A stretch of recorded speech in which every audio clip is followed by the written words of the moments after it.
दोस्तों नमस्कार। जब से प्रधानमंत्री मोदी ने संसद में भाषण दिया है कि हम बड़े नाजुक दौर से गुजर रहे हैं और देश संकट की स्थिति में है, और उसका जो भाषण है उसको एक्सपर्ट्स जो हैं सभी अलग अलग नज़र से देखने का प्रयास कर रहे हैं और उस भाषण के अर्थ निकालने का प्रयास कर रहे हैं कि अभी क्या होने वाला है, सरकार ऐसा क्या करने वाली है कि देश को चेतावनी देनी पड़ रही है प्रधानमंत्री को संसद में आकर के। अभी जो लग रहा है, जो एक्सपर्ट जो कह रहे हैं और उसी दिशा में काम भी हो रहा है कि अब की बार जो होगा वो महंगाई की मार ज़्यादा होगी, लंबे समय तक वो रुकेगी और पेट्रोल डीजल महंगे होंगे, तेल की किल्लत बता करके, जो कि है नहीं, हमें नहीं लगता, क्योंकि एलपीजी की जो किल्लत बताई गई थी वो बनावटी है। उसमें काफ़ी वीडियो भी आई, हमने भी शॉर्ट वीडियो भी बनाई, उस पर लॉन्ग वीडियो भी बनाई। आज उस पर थोड़ा डिटेल से बात करते हैं कि ये तेल का, एलपीजी का ये खेल कैसा है, क्यों है, ये कहाँ से शुरू हुआ, इस पर थोड़ा डिटेल से आज बात करते हैं। और इसमें क्या इस दिशा में मतलब वो कदम उठा रहे हैं, क्यों उसको देश का प्रधानमंत्री इतना बड़ा चढ़ा के बता रहा है, कहीं मतलब क्योंकि व्यवस्था जो है उसी दिशा में जा रही है कि उद्योगपतियों को और अमीर किया जाए, गरीब की, मिडिल क्लास की, किसान की, मजदूर तबके की कमर तोड़ दी जाए। देश में दो ही तबके हों, एक तो अमीर और एक गरीब, और गरीब भी जिसको वो चाहें, अन्यथा इंजेक्शन लगा देते हैं। आपकी बच्चियों को एचपीवी वैक्सीन के नाम पे बांझ बनाने का काम हो रहा है। आपके बीज नाश करने की दिशा में लगातार वो लगे हुए हैं।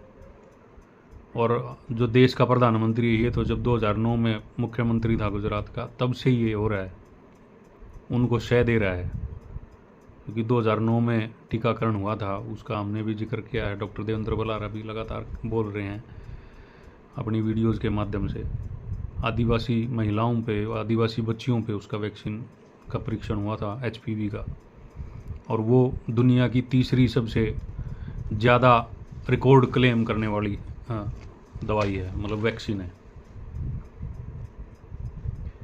तो उसका बढ़ावा, उसको उसको अलग से बजट दे देना 33,000 करोड़ का, 35,000 करोड़ का। और हम तो चर्चा कर रहे थे कि भाई 33,000 करोड़ अपने आप में इतनी भारी रकम है कि 33 तो राज्य भी नहीं है शायद देश में।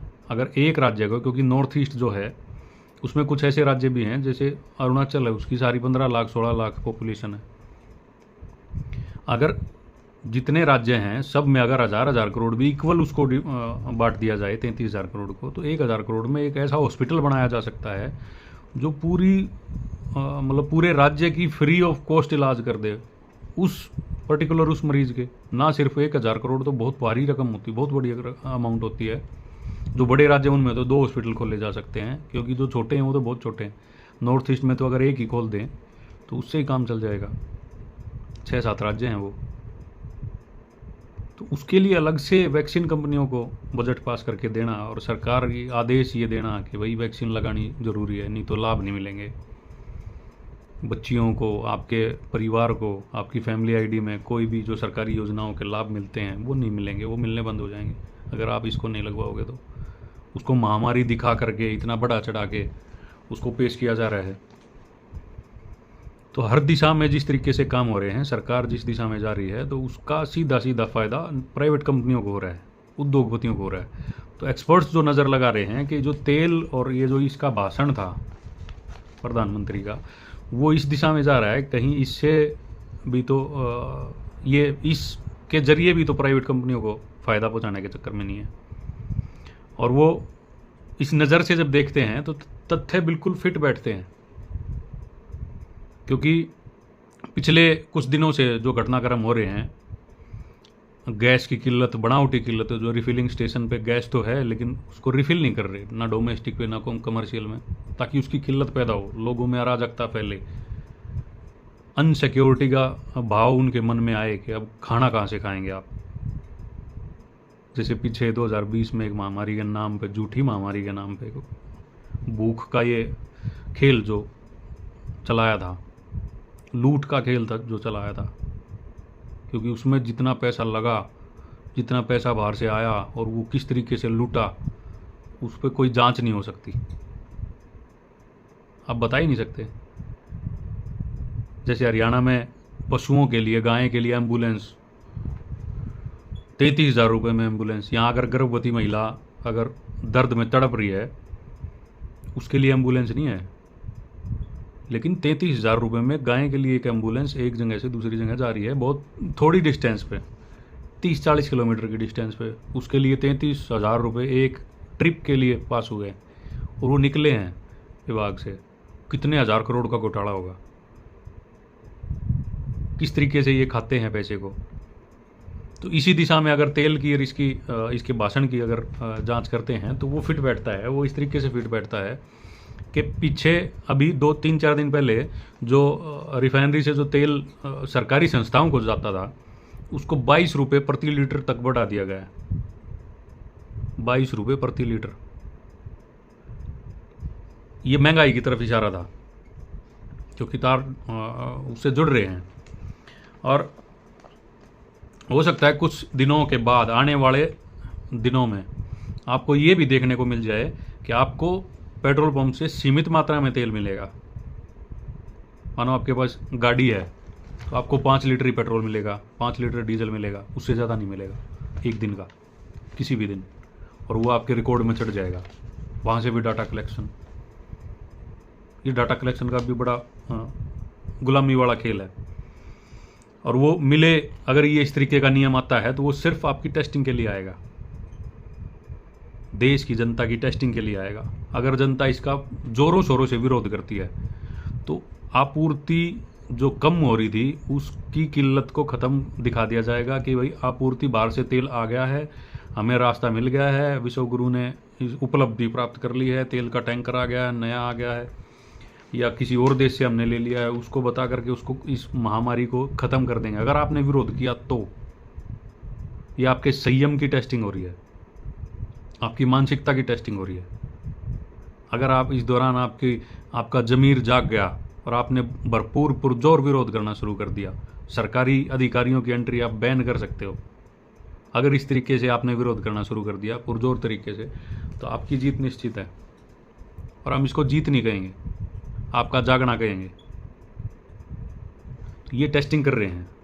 अगर आप इस टेस्टिंग में फेल होते हो तो आपके लिए, आपके ऊपर नए नए नियम थोप दिए जाएंगे।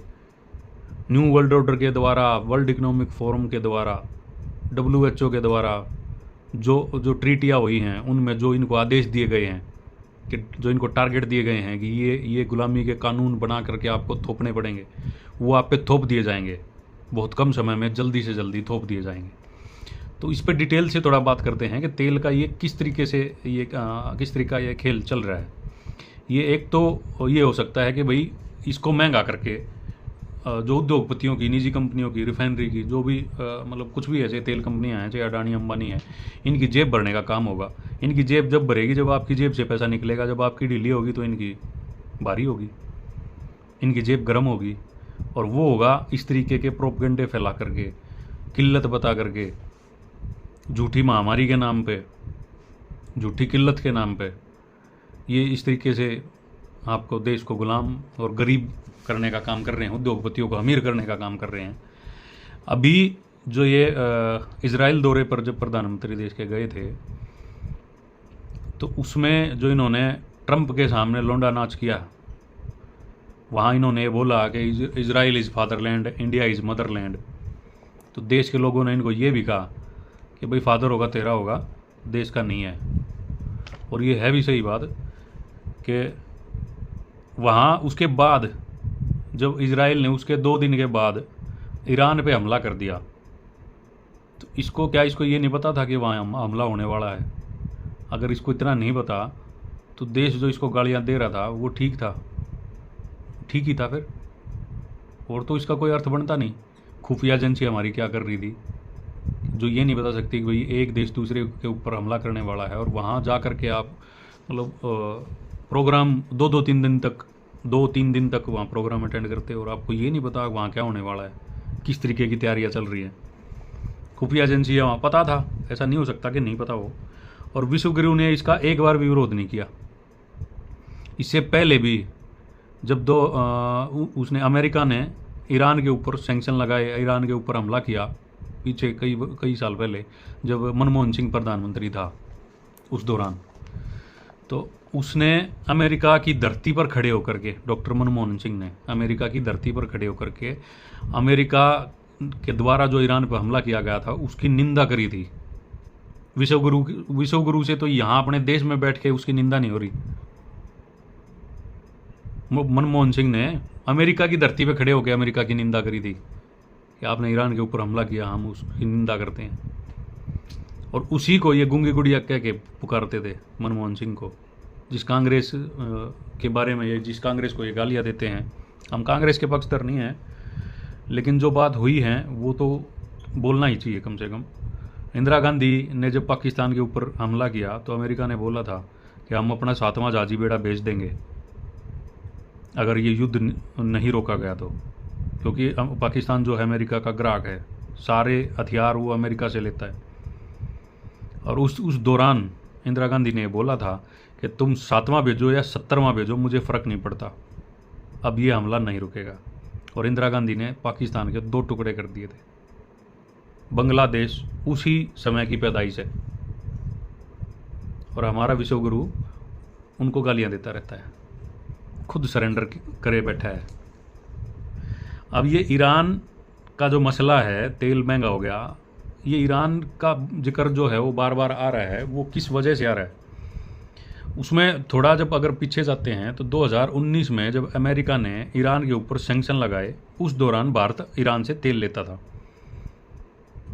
और जो ईरान है वो भारत को ट्रांसपोर्ट फ्री दे रहा था, इंश्योरेंस फ्री दे रहा था, 60 रुपये रिबेट दे रहा था और 12% इंटरनेशनल रेट से क्रूड जो है, क्रूड का रेट 12% कम दे रहा था।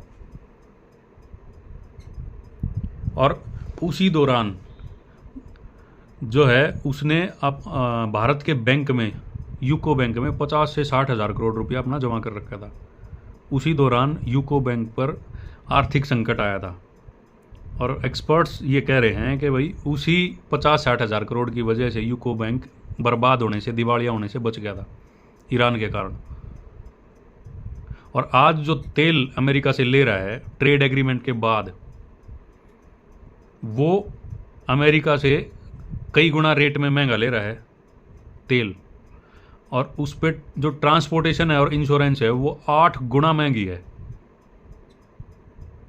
अगर हम इंपोर्ट करते हैं खाड़ी देशों से तेल को, क्रूड को, तो हमारे यहाँ पे आने में उसको मात्र 6 दिन लगते हैं।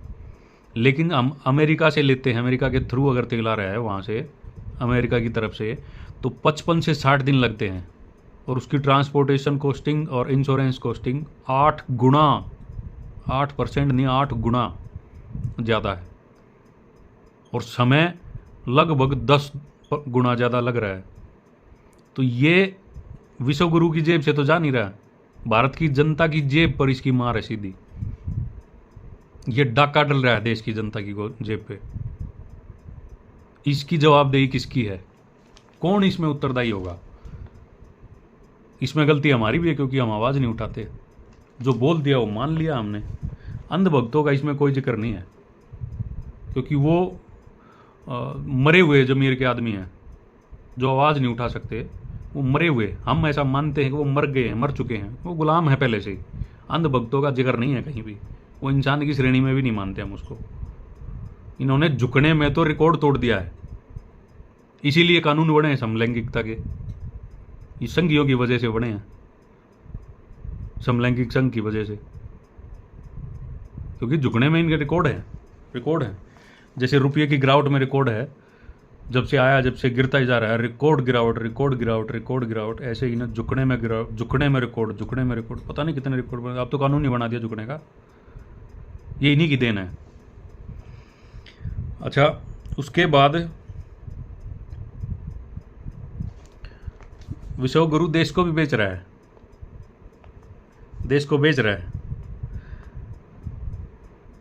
अपनी साख बचाने के चक्कर में, क्योंकि जो एप्स्टीन फाइल में इसका नाम आया था और इसके मंत्री जो हरदीप पुरी का बार बार दलाली का के आरोप लगे थे, अनिल अंबानी पर लगे थे, वो जेफरी एप्स्टीन उसकी तारीफ करता है, मीटिंग्स अरेंज करता था वो मोदी के लिए, मतलब जेफरी एप्स्टीन के लिए मोदी की उसने मीटिंग कराई, कई बार उसका नाम आया। ट्रम्प तो कह चुका है कई बार कि मैं तो इसका करियर बर्बाद कर सकता हूँ नरेंद्र मोदी का, और ये हंस रहा है वहाँ उसके सामने, नाच रहा है, उसके बोलने से ये नाचता है, लोग इसको बोलते हैं ये लौंडा नाच करने गया था। वहाँ पे इसने फादरलैंड मदरलैंड वाला जो वाक्य बोला था। ईरान के सुप्रीम लीडर की जब मौत होती है, खबर आती है, तो पूरी देश के पूरी दुनिया के लीडर्स उस पर शोक संदेश देते हैं। आज तक विश्व गुरु की तरफ से कोई भी शोक संदेश नहीं दिया गया है, क्योंकि पापा बुरा मान जाएंगे, आका बुरा मान जाएंगे। ये जो देश की विदेश नीति जो है वो विदेश से तय हो रही है, रक्षा नीति वो विदेश से तय हो रही है। बैंकों के लिए कानून बनाए जा रहे हैं, किसानों के लिए क्रेडिट स्कोर के नाम पे कि भाई अगर किसान क्रेडिट स्कोर अगर उसका ख़राब है तो उसको सब्सिडी नहीं मिलेगी, उसको लोन नहीं मिलेगा, बीज पे सब्सिडी नहीं मिलेगी। हो सकता है भविष्य में कानून बना दे आने वाले दिनों में कि उसको बीज भी नहीं मिलेगा, क्योंकि बीज के लिए भी कानून बना रखा है। अगर आपके पास अगर जो फसल आपने खेत में बोई है उसके बीज की अगर पर्ची आपने नहीं दिखाई तो आपको 3 साल की कैद है। ये पहले से कानून बना के रखा हुआ है विश्व गुरु ने। इस तरीके के अरेंजमेंट्स करके रखे हैं कि ज़मीन जो है वो प्राइवेट कंपनियों को ही जाए बैंक्स के through. Agriculture loan department Adani को सौंप दिया 2025 में, नए इलेक्शन होने से पहले। ये किस तरीके का मतलब मालिक बन के बैठ गया है। तो हेल्थ के लिए अभी कल हमने एक वीडियो में बताया था कि हेल्थ के लिए एक स्कोर, एक डिवाइस आएगा। एक कंपनी क्लेम कर रही है कि हमने एक डिवाइस बनाया है, वो आपका हेल्थ स्कोर बताएगी। आप उस पर फिंगरप्रिंट अपना लगाओगे तो फिंगर या अंगूठा आप उस पर लगाओगे तो आपका हेल्थ स्कोर बता देगी वो। आपको एक ऐसे ढांचे में डालने का प्रयास किया जा रहा है कि आपको एक ऐसा पिंजरा दे दिया जाए कि आप उसमें कैद होके रहो, आपको एक स्कोर की तरह है, ताकि आपकी एक वैल्यू में आप उलझे रहो। और कुछ दिन के बाद जैसे चाइना में है सोशल क्रेडिट स्कोर कि आपको खाना नहीं मिलेगा, अगर आपने पाइपलाइन नहीं बिछवाई है, उसका कनेक्शन नहीं लिया है तो आपको सिलेंडर भी नहीं मिलेगा, किसान को खाद नहीं मिलेगा। ये सारी जो मजबूर किया जा रहा है आपको, आपके ऊपर ये थोपे जा रहे हैं कानून, ताकि आपको गुलाम बनाए रखा जा सके लंबे समय तक। मतलब आपकी पुश्तें तो जाएंगी, आपको ही लपेटने का इंतज़ाम कर दिया गया है पूरा। और देश की जनता जाग नहीं रही है, विरोध नहीं कर रही है। इसको समझो, इसका विरोध करो। अगर आपको लगता है कि ये गलत हो रहा है तो गलत के खिलाफ आवाज़ आपको उठानी पड़ेगी, आपको उठना पड़ेगा, आपको लड़ना पड़ेगा, आपको विरोध करना पड़ेगा। लड़ने से पहले कम से कम विरोध तो करो।